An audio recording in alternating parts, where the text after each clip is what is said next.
with political drama in the suburbs. Tonight, it's in Harvey, where an older woman was just arrested, and it wasn't the first time. She says it's political retaliation from the mayor. This just a day after the state's attorney dropped charges from her previous arrest at a council meeting. Our Charlie DeMar sorts it all out tonight. Harvey Alderman Colby Chapman showed up to Thursday's special city council meeting expecting to get arrested. When I walk inside of City Hall, am likely going to be arrested on something that I have even no understanding on. Chapman says Harvey police officers came to her home Thursday on what she believed was a warrant for her arrest. This time on felony charges of aggravated battery to a police officer stemming from an incident in April at a city council meeting. The city of Harvey provided us with these police body camera videos showing Chapman's arrest. At that meeting, the mayor accused Chapman of being disruptive. He ordered her out of the meeting. Officers let her out as she attempted to hold on to the door. The alderman was charged with disorderly conduct and resisting a police officer, both misdemeanors.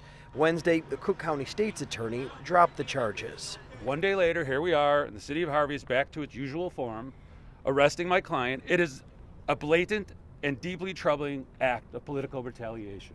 What is going on in the city of Harvey? This is a catastrophe. Tonight, Chapman tried turning herself in at City Hall, but the handful of officers standing by didn't arrest her. Detective Brazil, what would you like for me to do? You asked me a question, I'm giving you the answer. She doesn't have a car. Come to the station. Why not arrest me in front of everyone? You said that I did something. You said I committed a felony. Over at the police station, our cameras and Chapman supporters were not allowed inside as she walked in. But attorney Daniel Olswang was there and says Chapman was booked on a felony charge. I've seen the video. There's no basis for these charges. Mayor Clark says the Cook County State's attorney approved these felony charges. He says that the video speaks for itself, adding that you simply don't put your hands on a police officer. He denies any allegations of political retaliation. Chapman is due in court on Friday. Reporting in Harvey, Charlie DeMar, CBS News, Chicago. Political controversy continuing to grow in far south suburban Harvey. It involves an alderwoman and the city of Harvey's mayor. WGN's Dana Rebick joining us live from Harvey with the details. Dana. That alderwoman arrested tonight. This is the fourth time this has happened to her, she says, since taking office in 2023, and she feels it's the result of ongoing political retaliation.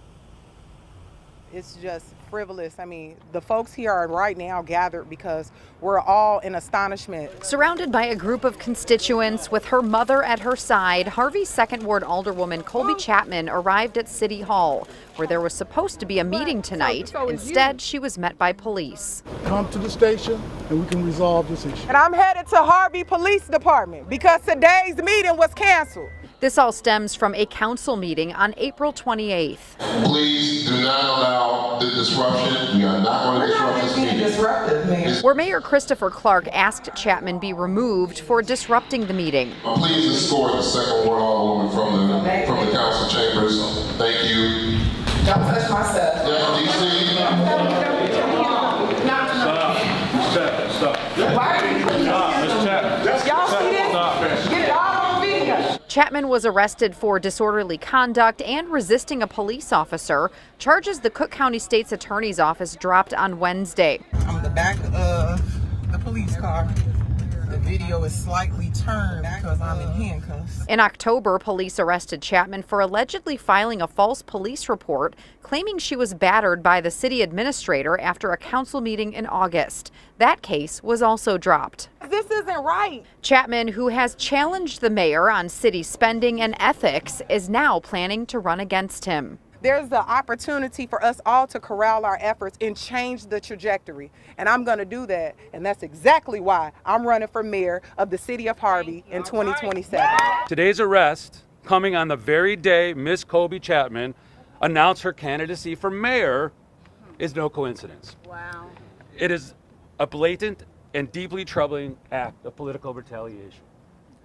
This is not justice. This is political persecution. I love y'all. Love you, Chapman turned herself in at the Harvey Police Department tonight, where inside she was booked and charged with one felony count of aggravated battery to a police officer from the same April 28th incident where officers removed her from this council meeting. There's no basis for these charges, and she will be adjudicated. At any point in time that they can order and demand and weaponize the police department, change is coming. We got about 16 months. Get ready. We did reach out to Mayor Clark's office for comment tonight and are still waiting for a response. Now, Chapman, we're told, will be transferred to the jail in Markham, where she will spend the night tonight and have to appear before a judge in court tomorrow morning at 9 a.m. Live in Harvey, Dana Rebick, WGN News. She is furious, devastated. The woman says she's been waiting on the Village of Dolton to send her a check for missing payments for months. Now she says she is in jeopardy of losing her cleaning business. Tashenya Will-Newick was proud to support the Village of Dolton and its police officers. She says her cleaning company, T&T Cleaning Solutions, was hired in 2023 to clean Dolton's police department under former Mayor Tiffany Henyard's administration. The agreement was we work twice a day, once on Saturdays, and the payment was $3,200 per month. The owner says the first 5 months were great. They were paid on time by the village in full. But then she says payment stopped. To have done the work and not get paid, not even an email sent, not even partial payment, nothing, just no answer at all. It's just devastating. She says the village owes her 4 payments, totaling $12,800. The owner showed us these invoices, which she says are unpaid, saying she had to tap into her savings to keep her business afloat. It's all depleted now. So now we're in a complete rut now, and they don't even understand the positions that they have put us in. I felt like you could get the story out. I saw what you did with previous issues and you handled it. You got it taken care of. So that's why I reached out to you. I reached out to the Village of Dolton, and a spokesperson responded saying in part, quote, "The Village of Dolton is aware of the vendor's claims and recognizes that this, along with several other agreements, originated under the direction of the former mayor and administration. As we continue to navigate the aftermath of the previous administration, we are actively working to sort through these outstanding commitments." Do you feel for the mayor who has so much to unpack and unravel and rectify in the Village of Dolton? No, not at all. Because when you take on tenure from a previous mayor, you take on whatever they had brought to the table and whatever is left. You have to rectify those situations. So no, pay me my money. I need my money, plain and simple. The Village of Dolton told me they have started a process of securing an outside firm to assist with organizing and verifying pending vendor payments and contracts. The village telling me this evening that they have been in communication with the cleaning company and remain committed to finding a resolution that is both fair and fiscally responsible. I did reach out to former Mayor Tiffany Henyard. She did not respond to my request for comment. But how incredibly frustrating for her, having done the work and not getting paid. Yeah, she says in the end, I'm owed nearly $13,000. My company cannot go on without that payment. Right. Her savings are depleted here as well. Well, great stuff. A good story. You'll follow up on it.